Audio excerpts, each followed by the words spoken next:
Today I'm in Galt, California, here at the Liberty Cemetery.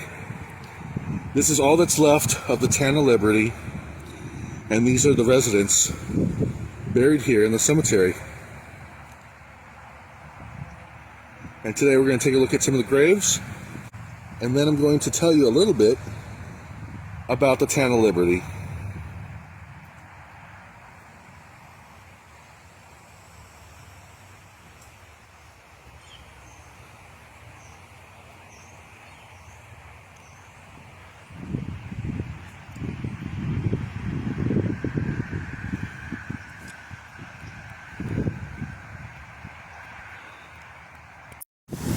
Here at the Liberty Cemetery, there's quite a bit of vandalism, which is very sad. You know, people can't respect the dead. Sure as hell can't respect the living either. So, standing basically to the left of me is a grave that sadly has been vandalized. And let's go ahead and take a look at that.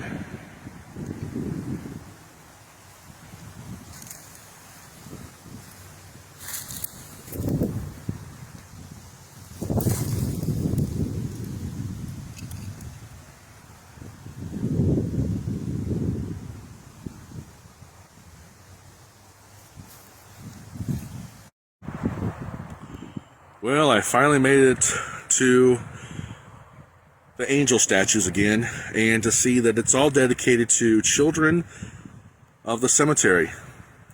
And here's the plaque. And I'm going to do my best to read it. It's really hard to read because of all the sap and bird poop and whatever else. But this is what it says. Old Liberty was a stagecoach stop in the northeast section of San Juan County. It linked Lower Sacramento to the gold country. As the weary pioneers would pass through Liberty, they buried their loved ones here, and several of them were children that could not survive the harsh traveling conditions. Many of them could not afford the $2 burial fee inside the 5-acre grounds, and it was once said by Mr. Sexton that sometimes there would be fresh mounds surrounding the cemetery in the morning. In 1961, the California Highway and Public Works stated, I can't really read that, extracting around Liberty Cemetery for the state's new section of the Highway 99, In doing so, to the west of the cemetery gates, they claim to have moved graves, and one being a mass grave of small children. To this day, no one knows where the children came from.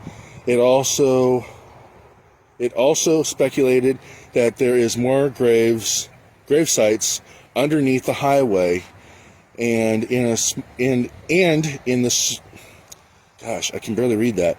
And in the surrounding I can't even say that word. Of the cemetery, of the Liberty Cemetery, gosh, I'm just butchering this. Some of the last graves to be put into the cemetery are here at the location where once stood a public works marker for those relocated graves that were destroyed by one of many grass fires, along with 40 to 50 other wooden markers in the cemetery. It was very common that in the pioneer days, the gold rush, all that jazz, that people had wooden graves. The tombstone was wood. It was a slab of wood or a piece of wood of some kind, and it had basically markings on there of who was placed there. And can you imagine the cemetery back in the pioneer days, you know, for those who couldn't afford to have a stone tombstone marker, they had wooden. And can you imagine a grass fire come through here and wipe out all those markers? So when you wipe out those markers after a fire, no one knows where people are buried now. I read somewhere online that it's believed that there's about somewhere between, let's just say there's about 500 people buried here in the cemetery, and a lot of them, they don't know where they're at because a majority of them probably had wooden tombstones, which over time either deteriorated or burned in a grass fire. And then there's Highway 99, which I said once before, and to think that there's graves underneath that freeway that have been unaccounted for. And not only that, to think that there was a mass grave of children. Gosh, that is just, if anything, you should be thankful that you're alive today.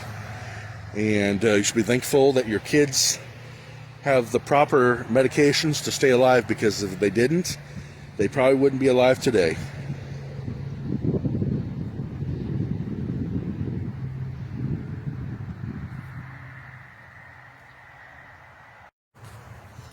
Here's something you'll see every day in a cemetery. A pig head, decapitated pig head at a person's grave. And next to the pig head is a grave of a Civil War veteran.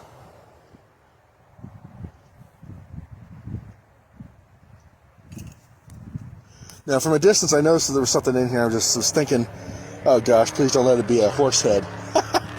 And no, it's a pig head. It's a pig head. I don't know how long the sucker's been marinating out here, but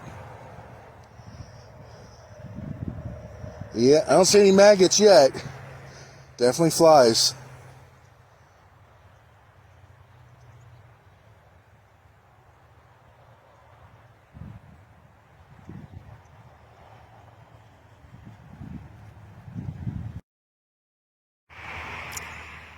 Here are the Liberty Cemetery gates. Now, a little bit about Liberty. It was originally called Davis Crossing, and then it was eventually called Fugit, and then became Liberty.